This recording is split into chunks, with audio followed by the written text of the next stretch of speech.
지난 주간에 우리가 말씀을 보았듯이 우리는 모두 이 땅의 왕국에 살고 있지만은 하나님의 사랑의 아들의 나라로 옮김을 받았다. 그렇게 우리가 말씀을 보았습니다. 하나님 자신의 사랑의 아들의 나라. 그것이 바로 눈에 안 보이지만은 우리가 살고 있는 나라. 바로 영적 왕국, 하나님의 나라, 하나님 아들의 나라, 그리스도의 나라인 것입니다. 하나님은 아들을 보내셔서 아들 자신을 주셨으므로 하나님의 나라는 하나님의 아들의 나라이고, 하나님의 아들의 나라에서 산다는 것은 하나님 자신 그 아들을 우리가 누리며 사는 것입니다. 우리가 얼마 전에 나누어 보았지만은 자기 자신을 주신다는 것은 하나가 된다는 것입니다. 하나님의 표현은 항상 절대적입니다. 자기 자신을 주셨다면 다 주신 것입니다. 우리는 상대적인 표현이에요. 내가 내 자신을 준다. 내가 내 목숨까지로 바친다. 우리는 다분히 과장적인, 나 자신을 줄 방법도 없어요. 우리는 아무리 주고 싶어도 못 줘요. 그런 마음은 있을지 몰라도, 그러나 하나님의 아들은 자기 자신을 주실 수 있고 주셨어요. 그래서 하나님의 사랑의 아들의 나라에 사는 백성은 예수 그리스도 그의 아들과 하나가 되어서 바로 하나님의 자녀가 되는 삶을 사는 것입니다. 그러므로 하나님의 나라는 하나님의 자녀의 나라요. 달리 말하면 하나님의 가족이다. God's family다.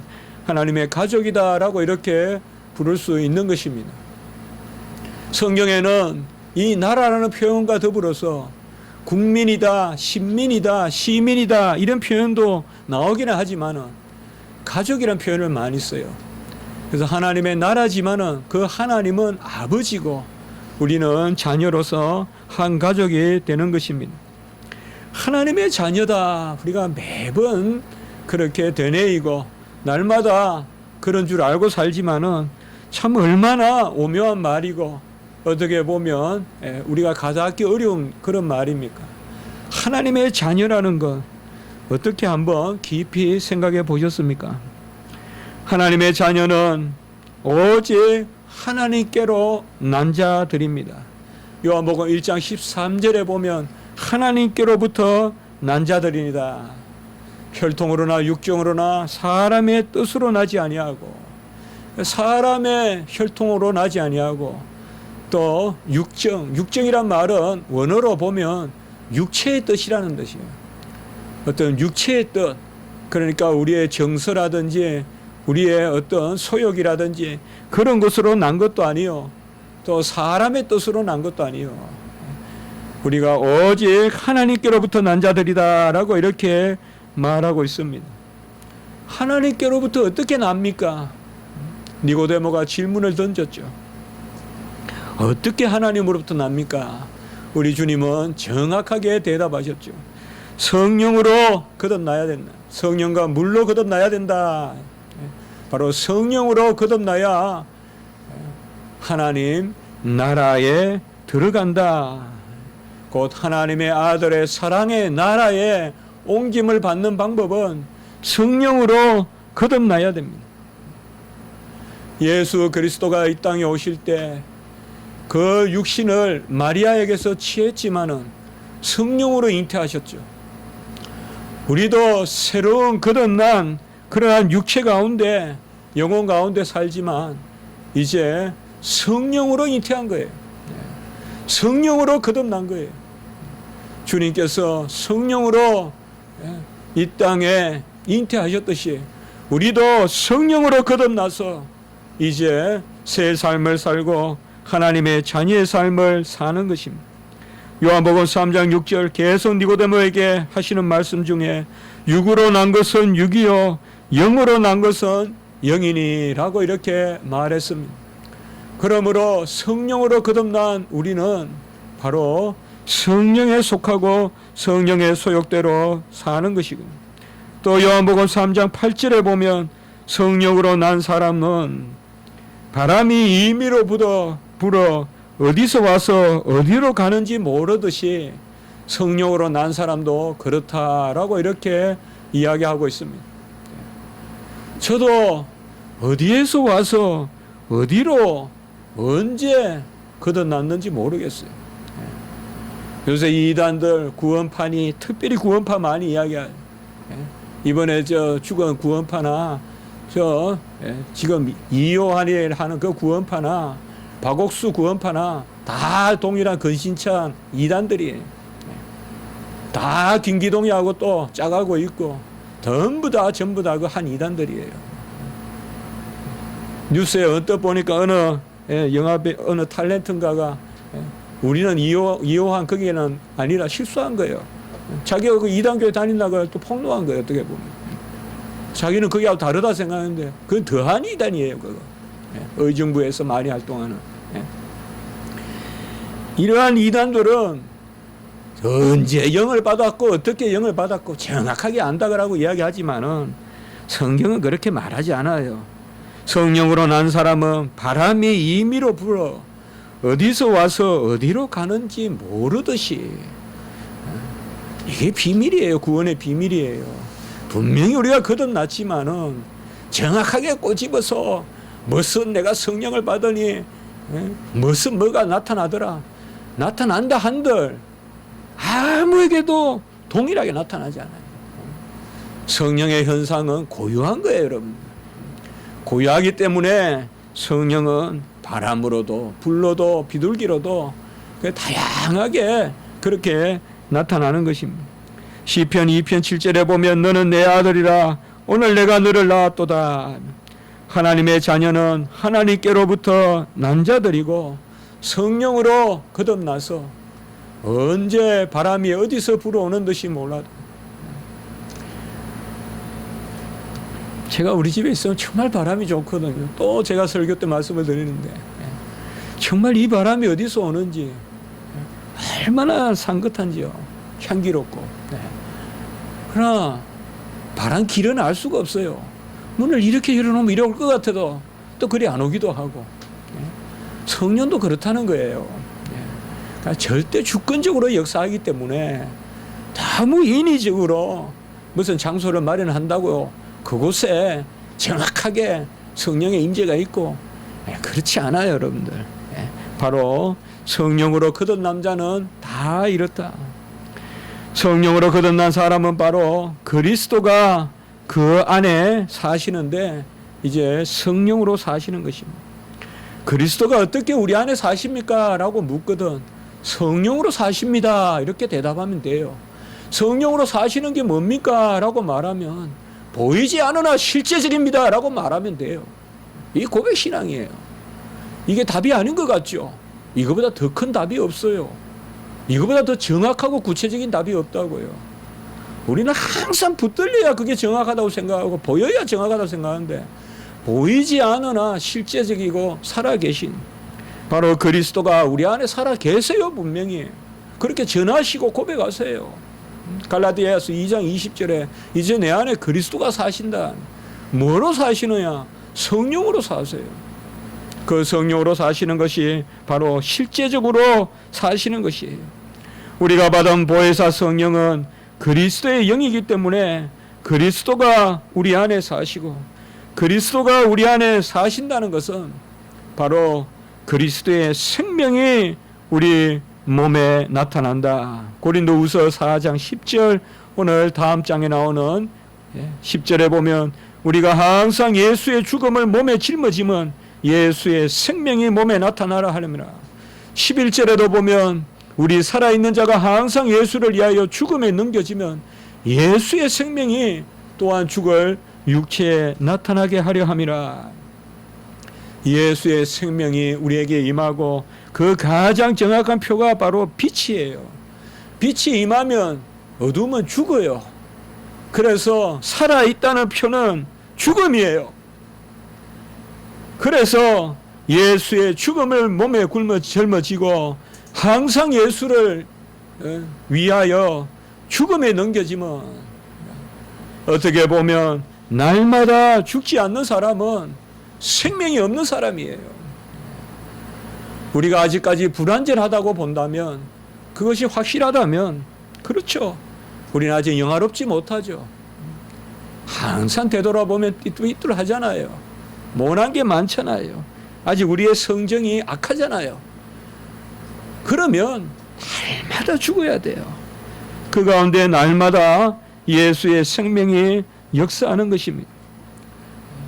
바로 생명이 피에 있고 우리가 예수 그리스도의 피로 말미암아 거듭나서 그 피의 역사로 말미암아 우리가 이제 살기 때문에 오직 산 자만이 사도 바울과 같이 나는 날마다 죽노라라고 고백할 수 있어요. 세상 사람들은 죽는단 말 많이 해요. 그러나 그건 죽는 게 아니에요. 죽는 것도 어려운 일이에요. 불가능한 일이에요. 예수와 함께 죽어야 진짜 죽는 거예요. 나는 날마다 죽노라. 예수와 함께 안 죽으면 죽음도 아니에요. 아무 쓸모없는 그러한 거예요. 우리는 죽음을 이기는 죽음이기 때문에 그것이야말로 죽음이거든요. 예수 그리스도의 영이 우리 안에 임했기 때문에 그래야 우리는 살아있는 것이 곧 죽는 것이요. 죽는 것이 곧 사는 것이기 때문에 사나 죽으나 주의 것이더라라고 생각하는 거예요. 고백하는 거예요. 바로 로마서 14장 8절에 사도 바울이 이야기했듯이 너무 삶이라는 관점에서만 기뻐하지 마세요. 죽음이라는 관점에서 삶을 보세요. 많은 경우에 죽음은 순간순간 쓰리게 들어와요. 알코올이 얼마나 우리 상처를 쓰라리게 합니까? 그러나 그 알코올이 세살을 돋게 하잖아요. 그 소독을 하기 때문에 세살이 돋잖아요. 너무 죽음의 아픔이란 관점에서만 보면 세살이 돋아날 수가 없어요. 모든 것을 두려워만 하고 모든 것을 아파만 하고 그렇게 할 필요가 없는 거예요. 바로 죽음은 세살을 낳기 때문에 그래서 사나 죽으나 우리가 주의 것이고 사나 죽으나 십자가를 자랑하고 내가 날마다 죽노라라고 이렇게 고백하는 것입니다. 우리가 이 세상에서 항상 기뻐하려면요 죽음의 관점에서 생명을 볼 수 있어야 돼요. 죽음의 관점에서 생명을 볼 수 있어야 돼요. 아주 그늘을 걸어갈 때 그 틈틈이 보이는 햇빛의 감사를 알아야 항상 감사할 수 있는 거예요. 그것이 바로 그리스도의 영이 우리에게 임하면 새 생명이 우리에게 임했기 때문에 새 생명이 임했기 때문에 우리는 날마다 죽는 것입니다. 나의 죽음을 기뻐하세요. 그걸 즐길 수 있어야 돼요. 아니면 실족해요. 그걸 평소에 노력해야 돼요. 평소에 그것을 자꾸 새겨야 돼요. 그것을 버릇같이 여겨야 돼요. 어떻게 해요? 성경 읽으면 돼요. 성경은 전부 죽어서 살아난 사람들의 이야기예요. 살아서 산 사람 이야기 하나도 없어요. 전부 죽어서 산 사람들의 이야기예요. 그래서 우리가 성경을 많이 읽어야 돼요. 세상 책을 많이 읽으면 살아서 사는 이야기를 해요. 아무리 옛날 공산주의, 유물론 그런 게 무슨 희생이 있는 것 같고 아무리 공자, 맹자, 도덕적인 것이 희생이 있는 것 같아도 그러한 글들을 읽으면 우리에는 오히려 강박관념이 생기고 왜 그래요? 살아서 사는 걸 가르쳐 주기 때문에 우리 안에 감사와 기쁨이 없는 거예요. 죽어서 사는 것을 배워야 항상 기쁜 거예요. 좀 억눌리고 좀 억압당하고 좀 핍박당하고 좀 양보하고 좀 모자라고 좀 손해보고 우리 안에 생명이 있기 때문에 같이 합니다. 생명의 현상. 생명의 현상들이 나타나는 거예요. 죽음의 현상은 1등 하려는 거, 앞서가려는 거, 내 이름 내려는 거, 더 많이 먹으려는 거, 다 죽음의 현상이에요. 그런데 우리는 생명의 현상을 너무 끝없이 고통스러워한단 말이에요.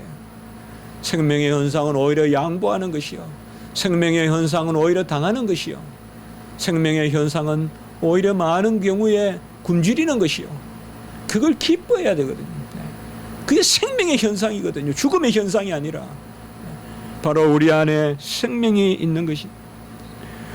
바로 예수 그리스도의 영이 우리 안에 오면 바로 생명이 있고, 이제 그 생명이 있기 때문에 우리는 주를 보며 주님의 형상으로 변화되어 영광에서 영광에 이르게 됩니다. 오늘 18절의 말씀, 고린도후서 3장 18절에 보면 우리가 주의 영광을 보게 되고, 그리고 영광에서 영광에 이르게 되는데, 그것이 바로 주의 영으로 말미암은 것이다. 여기 주의 영은 그리스도의 영입니다. 그리스도의 영이 임하면 그리스도가 내 안에 사시고 생명의 현상이 나타나고, 그리고 오늘 말씀과 같이 영광으로 영광을 보게 되고, 주의 영광을 보게 되고 주의 영광에서 영광에 이르게 되는 것입니다. 이전에는 주의 영광을 보지 못했어요. 다 수건을 쓰고 있었어요. 그러나 이제는 예수 그리스도를 만나서 수건을 벗고 주의 영광을 보고 주의 영광에서 영광에 이르게 되는 거예요. 오직 은혜로 영광에서 영광에 이르게 되는 거예요. 두 가지예요. 영광을 보면서 영광에 이르게 되는 그 자리에 서게 된 거예요. 이것이 바로 우리가 하나님의 형상, 주의 형상으로 변화되어 예수 그리스도의 형상으로 변화되어 그렇게 되는 것입니다. 여기에 그와 같은 형상이다 이렇게 되어 있는데요, 우리 한국말에 같다라는 말은 많은 경우에 유사하다 이렇게 번역되기 쉽잖아요. 아마 열의 9은 다 그렇게 생각할 거예요. 예수 그리스도와 비슷한 형상이라고 생각할 것인데, 여기 원어는 그게 아니에요. 그리스도 자신의 형상이라는 뜻이에요. 그리스도 자신의 형상. 바로 예수 그리스도 자신의 형상. 아우텐, 아이콘. 바로 아이코나 이렇게 썼어요. 텐 아우텐 아이코나. 아이콘이란 말이 형상이거든요. 우리 영어로는 이콘이라 그러죠. 혹은 아이콘이라고도 하고.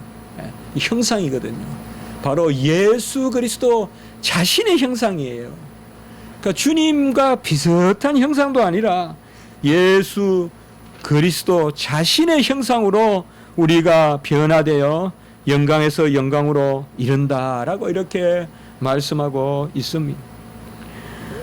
주의 영이 계신 곳에 자유함이 있기 때문에 우리는 주님의 영광을 보게 됩니다. 오늘 17절에 보면 주는 영이시니 주의 영이 계신 곳에 자유가 있느니라. 우리는 많은 경우 자유를 하나님으로부터 멀어진 것이라고 생각하고, 뭔가 모르는 예속, 묶여 있음, 이것을 하나님께 가까이 있는 거라고 생각하지만은 사실상 거꾸로입니다. 자유는 하나님 앞에 나아가는 것이고 하나님 앞에 가까이 있는 것이 자유입니다. 하나님으로부터 멀어지는 것이 예속이고 노예 상태에 있는 것입니다. 탕자가 집에 있을 때 자유로운 것이지 집을 떠날 때 노예가 되는 것입니다. 바로 죄의 비참함, 그것이 자유가 없음입니다. 성경에서 말하는 자유는 하나님 말씀 가운데서 하나님이 넘지 말라면 넘지 않는 그 가운데서 바로 자유가 있는 것입니다. 같이 합시다. 넘지 말라는 선을 넘지 않아야 그 선을 넘을 수 있다. 이건 그저 변정법이 아닙니다. 하나님이 넘지 말라고 한 것은 넘지 말아야 돼요. 그럴 때 그 선을 넘어가 있는 거예요. 왜요? 하나님은 언제든 우리를 끌어다니시기 때문에 그러한 것입니다. 하나님의 선을 넘어갔을 때 그 사람은 오히려 하나님으로부터 속도를 헤아릴 수 없을 만큼 하나님이 밀어내십니다. 하나님의 말씀을 어기고 오히려 하나님께 가까이 간다고 마귀 사탄의 깨에 넘어가서 그게 하나님께 가까이 가는 줄 알면 이 세상의 어떤 속도보다 강한 속도로 하나님은 그냥 튕겨내고 마십니다.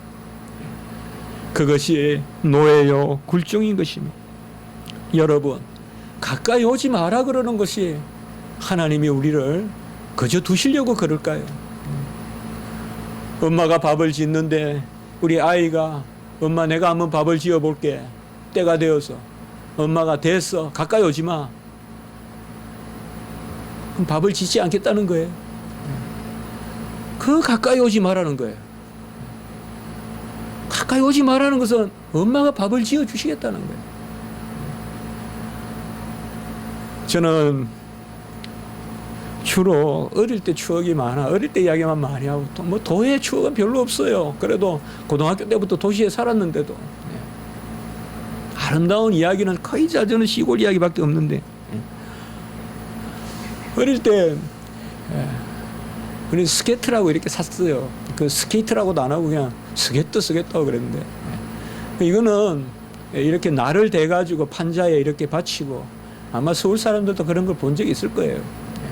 꼭 침이 있어야 돼. 그걸 침이라 그래요. 이렇게 나무로 이렇게 잘라서 키 한 요 정도 오게끔 잘라가지고 그 못을 박아가지고 침을 이렇게 해야 돼요. 그래서 우리 고향에는 주로 그 나무를 아카시아 나무로 했어요. 아카시아 나무를 잘라가지고 거기에 이제 아카시아 나무가 그 못을 박으면 착 잘라져요. 그래서 못을 불로 달구어서 이렇게 나무에 넣고 그 바깥을 이제 철사로 꼭 매야 돼요. 그래야 이제 그 침이 못이 안 빠지고 견고해져요. 그래서 그걸 이렇게 이제 타는 건데 저는 전혀 나무나 이런 거 해본 적이 없고 우리 집은 그런 집이 아니에요. 시골이지만. 그래서 친구들이 그 이렇게 타는 그 나무를 보면 그래서 나무를 이제 해가지고 가시나무 이런 거 산에서 한번 잘라봐가지고 해보면 쭉 잘라지고 안 돼요. 그러니까 한번 아버지가 보시더니 그건 너 안 돼 하지 마 그렇게 이야기하세요. 그래도 계속 해보고 안 돼요. 온갖 생각을 다 해보고 그런데 어느 날 보니까 아버지가 하나 만들어 오셨어요. 스케이트도 하나 만들고 아주 침도 그냥 누구 친구 거보다 멋있는 침으로 있죠. 아예 대장간에 가가지고 못을 빌어가지고 빌었단 말은 만들었단 말이에요. 이제 땡땡땡 해가 만들어가지고는 탁 박아가지고 철사로 감는 것도 아니고 대장 그거로 꽉 이렇게 해가지고 아주 그냥 불로 탄 그 시커먼 거 보이는 어른들이 아이들에게 넘어오지 말라. 너 그렇게 하지 말라라고 하는 것은 안 해주겠다는 것이 아니라 바로 친히 하겠다. 하나님이 뭐가 부족해서 뭐가 연약해서 더 모르게 하시고 가까이 오지 못하게 하시겠어요. 하나님이 친히 하시려고. 바로 구약시대 때 이스라엘 백성은 얼마나 죄가 많았던지 모세가 하나님을 만나고 오니까 두 번째 돌판을 받을 때예요. 이미 이스라엘 백성이 얼마나 패역해요. 자기들의 대표는 하나님의 말씀을 받으러 지금 산에 올라가 있는데 그 밑에서는 그 형을 시켜 아론을 시켜서 금송아지를 만들고 있잖아요. 이게 이스라엘 백성이에요. 오늘날 우리 모습도 이런 모습이 있다는 거 아셔야 돼요. 이스라엘 백성 어찌 그럴 수 있냐 하지만은 성경은 절대 남 이야기 아니에요. 한쪽에서는 주의 선지자가 말씀을 받고 있는데 모세가 말씀을 받고 있는데 하나님으로부터 친히 말씀을 받고 있는데 한쪽에는 금송아지를 만들잖아요. 그 이후에 하나님이 다시 또 모세에게 명령하시는데 이제 모세가 하나님을 만날 때는 얼굴을 대면하여 봤어요. 모세가. 그래서 대면하여 보고 그 얼굴에 강체가 있었다. 그 얼굴에 강체가 있었다. 그러니 이스라엘 백성이 내려온 모세를 보고는 두려워서 모세를 피해요. 모세 얼굴에 있는 광채를 보고 두려워서 피해요. 그러니까 모세가 수건을 썼어요. 모세가 백성들을 만날 때는 얼굴을 가리고 또 하나님을 만나러 갈 때는 얼굴을 긋고 이렇게 갔어요. 오늘 여기에 나오는 것이 바로 그 수건이에요. 바로 이스라엘 백성이 얼마나 패역했으면 수건을 쓰지 않고는 모세 얼굴도 못 봤다 이 말이에요. 모세 얼굴도 못 봤다. 그런데 어찌 감히 하나님의 얼굴을 보겠어요. 그 수건을 주께로 돌아가면 벗기시리라 16절에 그렇게 말한 거예요. 그래서 이제는 우리가 수건을 벗고 주님을 보는 거예요. 그래서 영광을 보고 바로 18절 아까 말씀 영광에서 영광으로 나아가고 주의 영으로 이제 하나님의 형상을 회복하는 것이죠. 어찌하여 주의 영을 받았기 때문에 그리스도의 영을 받았기 때문에 신약 성경에서 대표적으로 그리스도의 영, 주의 영은 함께 쓰이는 것입니다. 우리는 죄가 많아서 이 수건은 우리의 오염과 더러움을 상징한다고도 볼 수가 있습니다. 너무 더럽고 너무 추해서 이 수건을 쓰고 볼 수밖에 없습니다. 여호와의 율법은 영혼을 소성시키고 우둔한 자를 지혜롭게 하고 마음을 기쁘게 하고 같이 합니다. 순결하여 눈을 밝게 한다. 순결하여 눈을 밝게 하는데 이스라엘 백성은 율법으로 눈이 밝아지는 것이 아니라 눈이 멀어버려요. 죄인의 눈으로 율법을 보면 순결하여 눈을 밝게 하는 율법이 시편 19편에 7절에서 9절의 말씀입니다. 순결하여 눈을 밝게 하고 영혼을 소성시키고 우리의 마음을 기쁘게 하는 그 말씀이 아니라 율법을 보면 마음이 슬프고 죽었구나 불안하고 그리고 율법을 보면 영혼이 살아나는 것이 아니라 마치 그냥 큰 하인을 맞았듯이 영혼이 풀이 죽고 그리고 눈이 순결하여 밝아지는 것이 아니라 이게 인류의 상태예요. 그러니 수건이라도 쓰고 하나님을 먼 언저리라도 느껴보라는 정도다. 그래서 아직까지 수건을 쓰고 모세의 글을 읽었다. 그리스도를 만나기 전에는 이렇게 오늘 말씀하고 있는 거예요. 이 수건은 또한 무능함도 되는 거예요. 스스로 한 말씀도 지킬 수 없는 그것이 바로 이 수건입니다. 좋은 차가 있으면 뭡니까? 뭐합니까? 몰 줄을 모르는데 빨리 달리는 차일수록 더욱 낭떠러지로 곤두박질 치는데 그게 바로 그리스도를 만나기 전에 수건을 쓴 모습이에요. 그들이 다 이렇게 수건을 쓰고 있었는데 이제 하나님은 주의 영을 주셔서 그 주의 영을 주시고 주께로 돌아가면 수건이 벗겨지고 주의 영이 계신 곳에 자유함이 있느니라. 바로 주님을 만나면 성령이 임하면 자유가 있고 자유가 있다는 것은 하나님께 나아가는 것이고 하나님께 나아가는 것이 자유라 이 말이에요. 언제 우리가 가장 자유를 누릴까요? 언제 가장 우리가 하늘과 같이 바다와 같이 자유로울까요? 예수 그리스도에게 온전히 나아갈 때 주님 말씀에 온전히 거하고 주님 품에 온전히 안겨 있을 때 어찌 아이가 엄마 품에 있는 것을 구속이라 하고 굴레라고 하겠어요? 그게 자유라 이 말이에요. 예수 그리스도에게 나와야 그 세상의 모든 굴레가 벗겨진다 이 말이에요. 탕자의 굴레가 벗겨져요. 세상의 달콤한 거, 이 이태원의 달콤한 게 뭐가 있습니까 여러분? 여러분 눈에는 달콤한 게 있어 보입니까? 다 그 굴레를 벗겨주신다 이 말이에요. 그리하여 우리의 형상을 회복시켜 주시는 거예요.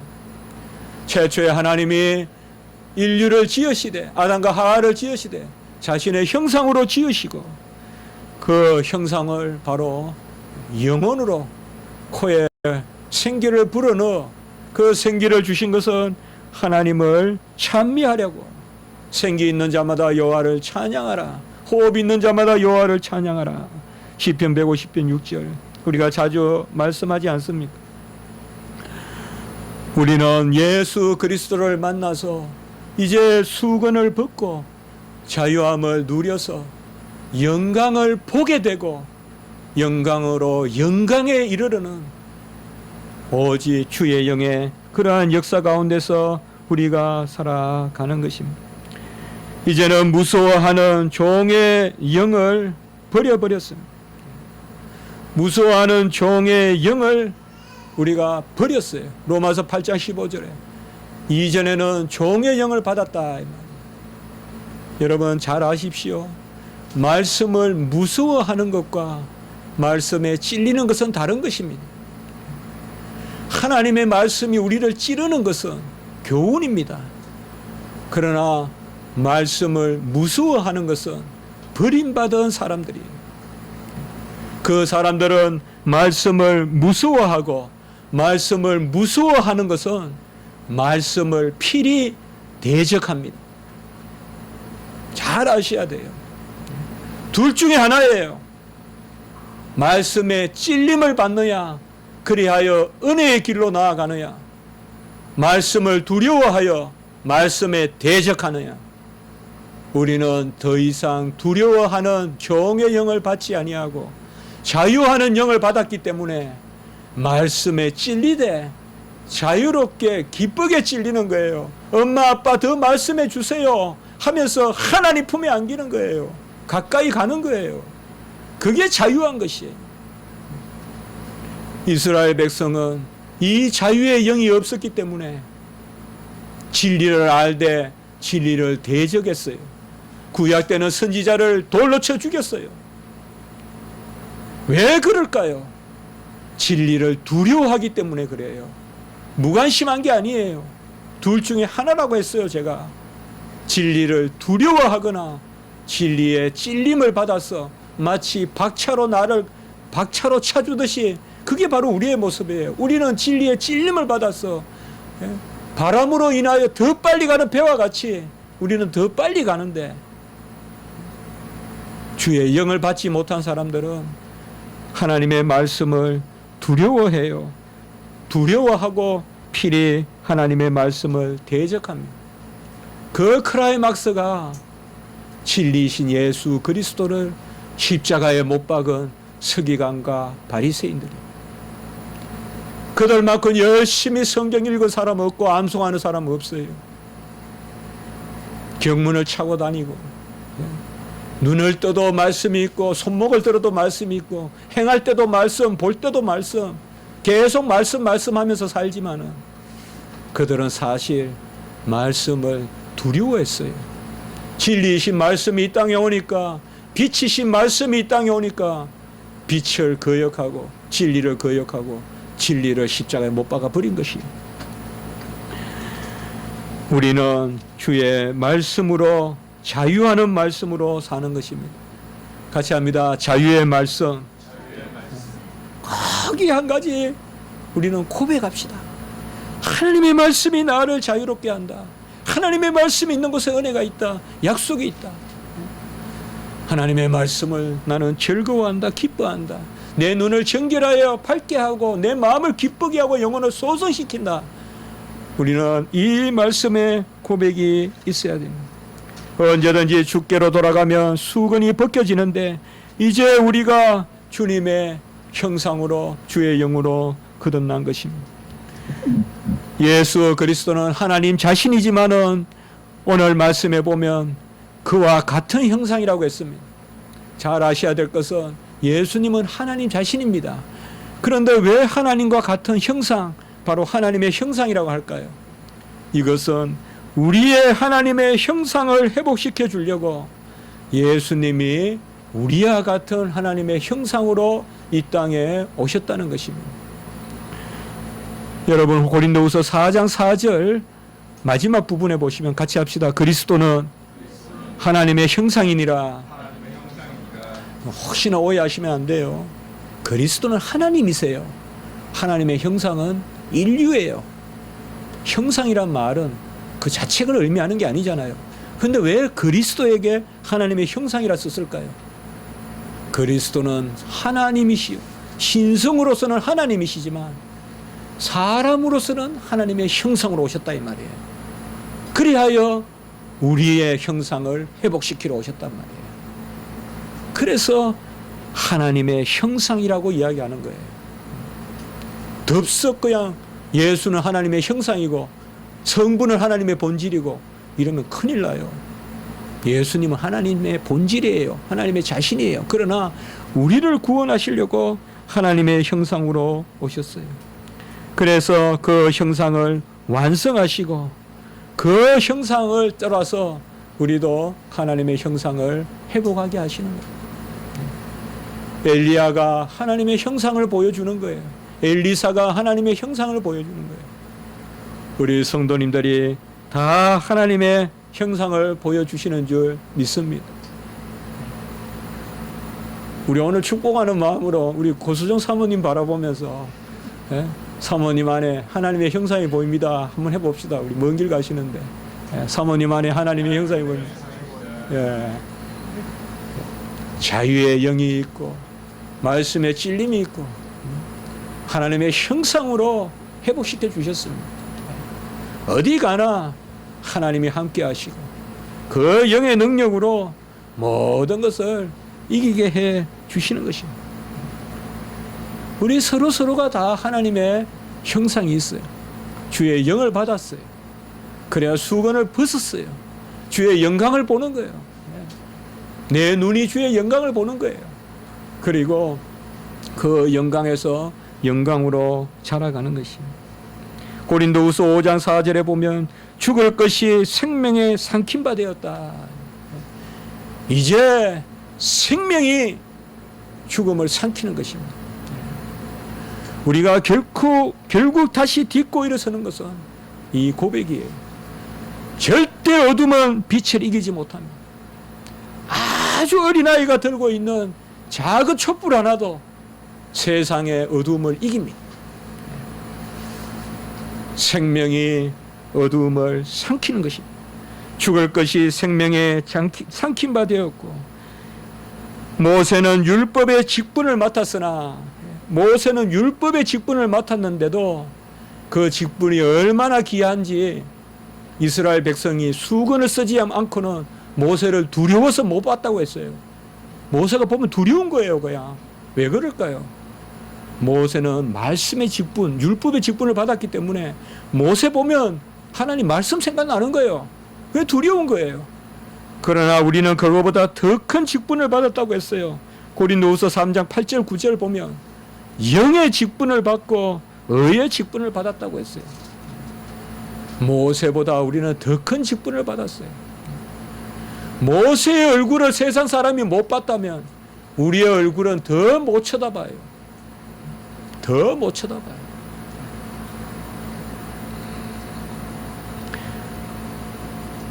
저도 살면서 언제부턴가 목사죠 이런 말 들은 적이 있어요.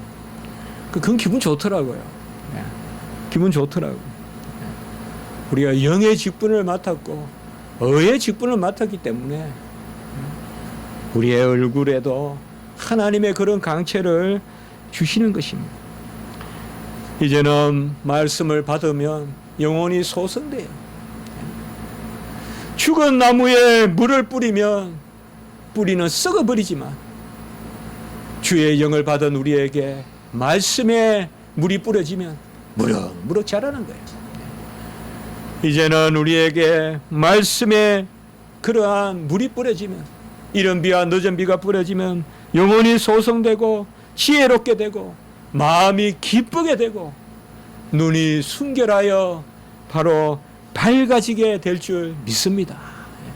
하나님의 말씀이 우리의 눈을 순결하여 밝아지게 하는 것입니다. 이 그리스도의 영광의 복음의 강체가 우리에게 비치는 것입니다. 고린도후서 4장 4절 그리스도의 영광의 복음의 강체가 우리에게 비치니 그리스도는 하나님의 형상이다라고 이렇게 말씀하고 있는 것입니다. 우리는 하나님의 자녀요, 다 하나님의 형상을 가지고 있습니다.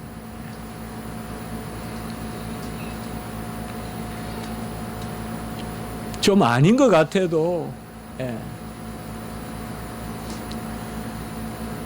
우리가 통영에 갔는데 보니까 우리 정순우 전도사님이 어릴 때 그 어느 연어입니까? 언어입니까? 연어입니까? 그 고기 잡은 말씀해 주시는 기억이 납니다. 바로 그러한 염수, 그렇게 바닷물과 담수, 민물이 만나는 거기에 고기를 많이 잡았는데 알고 보니까 다른 사람 이 집에 가서 잡은 거예요. 뭐 좀 일단 잡아서 먹으면 내 거예요, 그냥. 그러니까 이런 거 남의 거 빨리 먹어야 돼요. 근데 그래 저의 눈에는 똑같은 물이죠, 우리 눈에는. 영산강 하구원에도 가보면 이쪽은 바닷물이고 저쪽은 민물이죠. 바닷물에는 바닷물 살만한 것만 살고 민물에는 이쪽에는 메기가 있다는 거예요. 영산강 메기가 이쪽에는 살고 저쪽에는 바다 장어나 살지 이쪽은 안 사는 거예요. 하나님의 형상이 있는 우리도 마찬가지입니다. 좀 흐릿해 보여도 근본이 다릅니다. 우리는 근본이 달라요. 자라는 나무가 다르고 우리 안에 뛰어노는 생명이 달라요. 우리는 하나님의 형상으로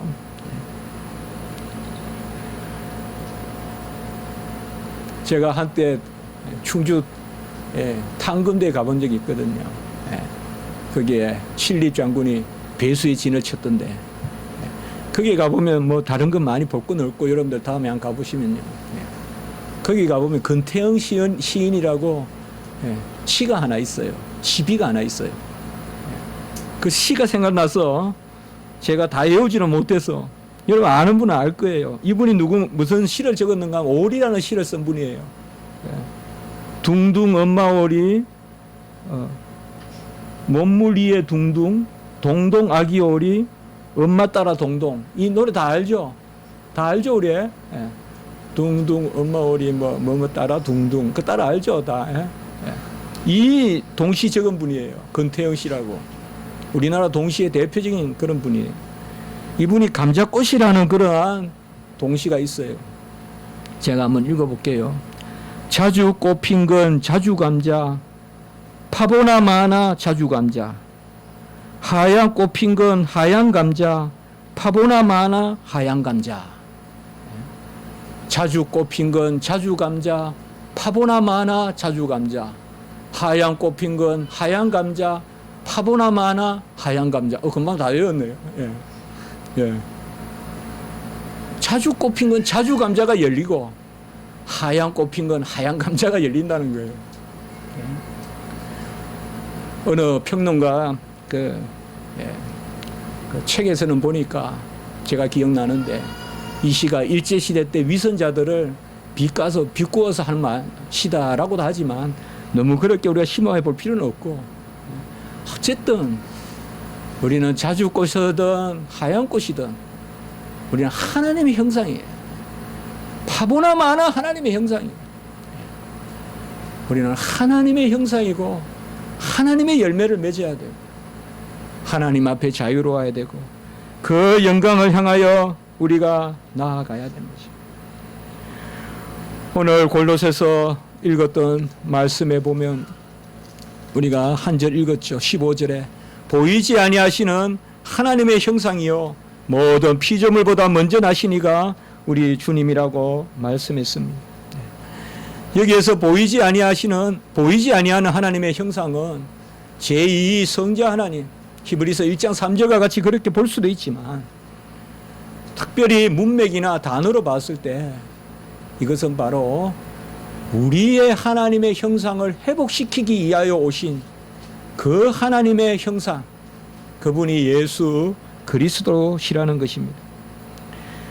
예수님은 이 땅에 오셔서 모든 피조물보다 먼저 나신 예수님, 영원 전부터 계신 예수님이 우리의 형상을 회복시키려고 이 땅에 오셨습니다. 하나님은 우리 인류에게 하나님의 형상을 주셨고 그 형상이 생명이고, 창세기에 보면 바로 창세기 9장 6절입니까? 그 형상이 바로 생명이고, 그리고 이 하나님의 형상을 예수님을 통하여 우리에게 완성시켜 주시는 것입니다. 오늘날 하나님의 형상을 너무 값없이 여기는, 우리가 충격에 빠져 있는, 읽기도 싫은 그런 군대에 정말 생각하기도 어려운 그러한 가혹행위가 있었죠. 특히 하나님의 형상을 한 그런 사람을, 동료를, 군대는 군역이지 벌을 받는 곳이 아니에요. 역이에요, 역. 의무지. 군대 가서 맨날 매나 맞고 하는 징벌을 받으러 가는 데 아니에요. 아주 읽지를 못하겠어요. 어떻게 이럴 수가 있냐, 군대가. 그럴 수가 있냐. 의무병에서 그런 일이 일어났다. 가장 어떻게 보면 생명을 중요하게 여기는 사람들일 텐데 어떻게 그렇게 할 수가 있냐. 그 부모들은 어떻게 하란 말이에요. 먹는 애를 때리고, 때려서 기도가 막혀서 죽고, 실컷 때리고 실신하니까 강제로 닌겔을 맞춰가지고 또 회복시키자마자 또 때리고 다리를 절고 다닌다고 또 때리고. 물론 그 청년들을 다 미워할 마음은 없습니다만은 뭔가 우리의 모습을 한번 돌아보자는 것입니다. 어디에 우리의 이러한 잔인함이 도사리고 있는지 우리는 한번 항상 깨어서 우리가 기도해야 됩니다. 하나님의 형상을 우리가 귀하게 여겨야 됩니다. 모든 인류에게는 하나님의 형상을 주었습니다.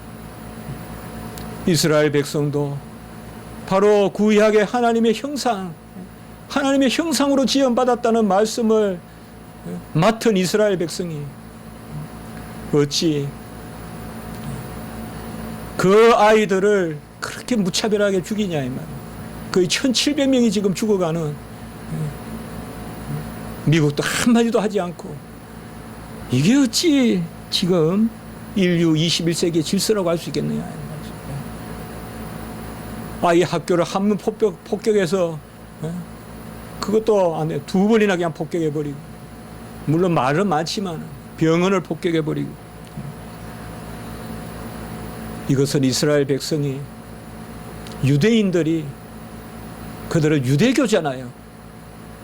아직까지 수건을 쓰고 구약을 읽기 때문에 그래요. 아직까지 수건을 쓰고 이스라엘 백성들은 구약을 바라보고 있기 때문에 주님을 만나서 수건을 벗고 주의 영광을 바라보고 영광에서 영광에 이르는 하나님의 형상을 회복해야 돼요. 저 유대인들 우리가 전도해야 돼요. 여러분, 이스라엘 가서 절대 예배 못 드려요. 조심해야 돼요. 이스라엘은 기독교가 아니에요. 유대교죠. 유대교는 그리스도를 하나님의 아들을 인정하지 않아요. 아예 역사 자체를 인정하지 않아요. 마호메트 교는 한 선지자 같이 여기지만 유대교는 그것도 아니에요. 그래봤자 그게 그거지만 하나님의 형상, 우리에게 주님께서 회복시켜 주신 하나님의 형상을 귀하게 여기고, 하나님이 미리 인친 자들을 또한 그 아들의 형상을 본받게 하기 위하여 미리 정하셨으니, 로마서 8장 29절, 바로 하나님이 미리 인친 자들에게 하나님의 형상을, 그 아들의 형상을 본받게 한다. 갈라디아서 4장 9절 너희 속에 그리스도의 형상을 이루기까지 우리 안에 하나님의 형상이 있습니다. 우리가 서로 이것을 바라보고 축복하고 고백하십시오. 고백이 신앙입니다. 우리는 고백에 나의 삶이 따르고 윤리가 따릅니다. 특별히 우리 또 먼 길 가시는 우리 고수정 사모님, 특별히 NGO 이런 데 많이 관여하신 얼마나 하나님의 형상 이런 데 대한 그런 애틋함이 있겠습니까? 잘 배워서 훌륭한 그러한 학식을 갖추고 견식을 갖추어서 정말 갈수록 포악해지는 이러한 세태 가운데서 정말 소명을 가지고 배워서 많은 사람들에게 유익하게 하고 그렇게 돌아오시기를 바랍니다. 그러나 축복하는 마음에서 오늘 특별히 이 말씀을 준비하고 말씀 전체가 우리 또 사모님과 우리 모든 분들의 그렇게 역사하는 그런 말씀이 되기를 바라보는 것입니다. 한번 기도드리겠습니다. 거룩하고 자비로우신 하나님은 아버지, 우리 안에 아들의 영을 주시고 그리스도의 영을 주시고 주의 영을 주셔서 영광을 보게 하시고 영광으로 영광에 이르게 하시고 그 형상을 회복하게 하시니 감사합니다. 이제 우리가 하나님의 형상을 가졌으니 파보나 마나 하나님의 형상의 열매를 맺는 그러한 삶이 되게 도와주시고 우리 모든 주의 성도님들 언제나 하나님의 형상 가운데 자유함을 누리게 하시고 말씀을 즐거워하게 하시고 그 말씀의 열매를 맺는 하나님과 밀착하는 하나가 되는 연합하는 그런 삶을 살게 도와주시옵소서. 특별히 먼 길 가신 우리 고수정 사모님 길을 인도하시고 여건과 형편과 모든 것을 주장하시고 좋은 교수님 만나게 하시고 동료 만나게 하시고 하나님 그곳에 있는 동안에 또한 잘 살펴주시고 우리 최상민 목사님 위에도 은혜의 은혜를 더하여 주시옵소서. 이번 주간에는 특별히 우리 청년들의 수련회가 있습니다. 하나님 아버지 청년의 때에 더욱 말씀에 창념하고 말씀을 즐거워하는 하나님의 은혜가 있게 해 주시옵소서. 구주 예수 그리스도 이름으로 감사하며 기도드리옵나이다. 아멘.